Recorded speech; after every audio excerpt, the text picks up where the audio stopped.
First and foremost, I am a poet, and philosophy came later in my life. Spirituality, poetry and philosophy were all connected to me. And later on I realised I was a Druid. I've been involved with peace education for many years. I'm a teacher and lecturer and academic. I've done a lot of work on researching the causes and consequences of conflict and peace. What drew me into the Druid path from some late teenage period was the realisation that the Celtic Druids were the indigenous Brahmins or yogis of this culture, these islands, Britain and Ireland, and studying and reading about them. Particularly, I admired their commitment to non-violence, their belief that through truth you can resolve conflicts. And all the sources, all the classical sources, refer to that as one of their primary duties. We've heard from other speakers at this conference about conflicts, battles, etc. And I'm coming from the angle of the Druid as peacemaker. The talk I prepared was written partly in response to that challenge. How can we, why in the contemporary world should that voice still be relevant? Militarism is so much an accepted part of our life that we search for military solutions to problems, political and religious problems, when I think we should be searching for those solutions as the absolute last resort. And we should search first in our souls and hearts for non-violent ways of resolving conflict. I'm going to put forward, firstly, why I think that is the case, and why I think the Druid community and witness to that is still relevant. Secondly, I then want to talk about some practical projects that I've personally been involved in, and other colleagues and friends, to try and make a difference in the contemporary world. So the first bit of the talk is kind of looking back. The next bit will be looking to the future, if indeed there is to be a future. And then I'm going to end with another poem. So the first thing I want to say is we need to define what a Druid is. Because it's not a term that's in common usage, really. And as many people have said, you don't really learn much about Druids in school, and you can even go through the whole of university and never discover anything about this unless you study Celtic studies or something. The term, Edmund translated Druid as meaning strong knowledge or strong knower. There's an element of multiplicity in the definitions of words. I love etymology, and I'm an etymologist. Certainly the second part of the term means knowing or seeing, as in videre in Latin, video. Also the Greek word eidos, idea, which is a way of seeing an idea. The first bit is related to truth in Anglo-Saxon, trust, and the Celtic word for the oak, the daird, but also to the Sanskrit word dharma, meaning the cosmic truth. And so the Druid is someone that knows the cosmic truth, that sees the cosmic truth in any given situation or complex problem that presents. The Druid is someone that will see the truth about that situation, and will see the dharma about that. The word dharma became incredibly important in Buddhism. The Dharmakaya is the body of the Buddha that still remains. The Dharma is the cosmic law that Buddha taught. So when Eben said Buddha was a Druid, he's technically accurate. The truth seer, the seer of truth, the seer of Dharma, is the eternal Buddha within us all. In that sense, a number of people have come up to me at this conference and said, well, I'm a Druid. Well, we all are, insofar as we can see that truth. It took, 20 years. It takes many lifetimes to really see that. In that sense, I'm simply someone attempting to see that, and like all of us, I'm just a beginner. And I think part of the problem is the whole planet as a whole was still at the beginning level in terms of seeing the truth.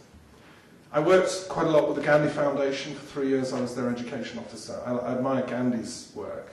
He invented the concept of satyagraha. You hold on to truth, satya. Satya is the word for truth in Sanskrit. It's also Sat Yuga, is the age of truth, which in Sanskrit, Hindu cosmology is the golden age. The age of truth will return when we hold on to truth. And in Zoroastrianism, the age of the Saoshyant, who's the origin of the concept of the Messiah, or Christ, will return when mankind returns to truth. And it can happen any time. It can happen in our lifetimes. It's just a matter of individual choice of each one of us. It was Kafka who said, very good quote, the Messiah will only come when he's no longer necessary. Okay? We have to do it ourselves, as Krishnamurti said. So that's the kind of etymology of Druid. And it referred technically to the sages or priestly class, the Brahmins, if you want, of the Celtic world, Western Europe, Ireland, Britain, particularly Gaul, but northern Italy and Slovenia, Switzerland, Austria. It was a large territory. The Latin culture, the Hallstatt culture near Salzburg, and right on through into parts of Central Asia and the Scythian culture, and right through the early Indo-European tribes, Hittite, and on through into northern India. So you can think of the Druid as the kind of the roving truth speaker or truth seer who would have been at home anywhere on the planet and still is. What can we learn from later written sources? The problem is, of course, that faith was not written down. It was an oral tradition. It was passed down from mother to child, from father to child. It was passed on between lovers in their private, searchings for truth in the secrets of the heart. It's the human heart's mystery. It was passed on in poetry and in storytelling around the campfire at night. And it still is to this day. There is still an underground oral culture in this land, which is sceptical of the power structures of Whitehall and Westminster and Brussels and New York, and is in touch with the land and seeks for harmony between us and the land. What we do have, however, very interesting sources from classical authors such as Caesar and others, Strabo and people, and the image that they give of the Druid is consistent. It was someone who was the lawgiver, the judge, the historian, the spiritual leader of the people, and whose main function was to prevent and resolve conflict. And even to the extent of going between armies or tribal bands at the edge of battle, the Druid would say stop.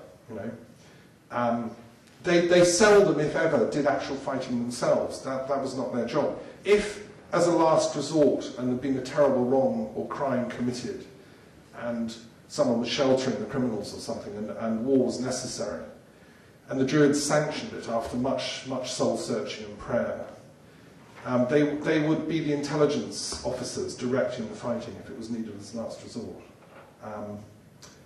and directed the warrior class. But the warrior class were not allowed by sacred law to engage in fighting without authority from the Druids. They also appointed the monarchs, the tribal chieftains, the givers of secular law, because they had to ensure that these monarchs were actually up for the job and were morally grounded and spiritually enlightened enough to give justice. Because violence breaks out where injustice doesn't exist. The monarch's oath in every country around the world is to protect and preserve the peace. But to do that you need vision, you need wisdom. And if you're unable to achieve that level of wisdom, it's likely that you won't be able to give truth and justice to the people, and conflict, unhappiness, suffering will arise. So that was where the Druids came in, the kind of monitoring of the monarch. What else did they do? Again, from classical sources, we're fortunate also to have great sources in Irish, because the Irish were never conquered by the Romans, and therefore the Druid class as a whole were never wiped out, as happened to some extent in Britain. And the Irish retained their knowledge about the oral traditions. They kept their ancient laws, the Brehon laws. They kept their ancient legends and mythologies and pantheons.